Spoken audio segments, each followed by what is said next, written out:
Hi everyone, this is Dave from the Effective Writing Center. Thanks for stopping by for this short lesson on the apostrophe. Let's begin by reviewing the three main uses of the apostrophe. Of course, you're familiar with the first use, to show possession with an apostrophe S, as in the tree's roots. But an apostrophe S is also used in expressions of time, as in a hard day's night, and in measurement, like a nickel's worth of candy. Another use of the apostrophe is to make indefinite pronouns possessive, as in phrases like somebody's book or everybody's problem. The third major use of the apostrophe is to show the omission of letters and numbers in contractions. You're familiar with contractions like can't for cannot, as in James can't find his car. But there are also common contractions like it's for it is, as in it's time to go. And don't forget that numbers can be omitted too, like the class of '89 for 1989. Now that you have the basics, let's take a look at some of the special tips and tricks that will turn you into an apostrophe professional. The first one is just one S. Put another way, if the word you're adding an apostrophe to already has an S, don't add another one. Just tack on the apostrophe at the end. Here's an example. Both of the car's drivers were reckless. Notice that the word cars is plural because the sentence refers to both cars. So, to make the word cars possessive, as in the car's drivers, all we add is the apostrophe. No additional S is required.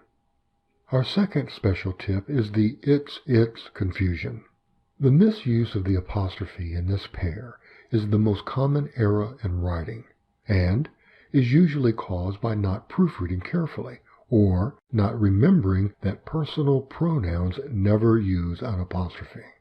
So, the it's without an apostrophe is possessive, as in the dog wagged its tail. But the it's with an apostrophe is a contraction, as in it's never too late. This same confusion is also common in pairs like there, and your and your. Now for the third trick, 2 for 1. This refers to a pair acting together, or, in the language of tax returns, jointly. For example, Michael and Mary's home. This couple owns the home together, jointly. So, only one apostrophe is needed for the pair. But consider this example, Michael's and Mary's grades. Now, unless something dishonest is going on, this statement refers to two different sets of grades, the grades of Michael and the grades of Mary. Another example makes this clear. Larry and Sandra's new car. Larry and Sandra are a cute couple who together bought a new family car. Thus, they own it jointly, and thus only one apostrophe S.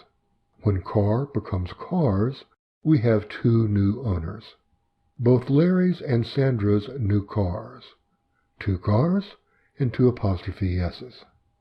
Our last tip is women and children first, which simply means that because plural nouns like women and children do not end in S, you must add both the apostrophe and an S to make them possessive. Now, if you'd like to review these rules for the apostrophe, simply click the replay button below.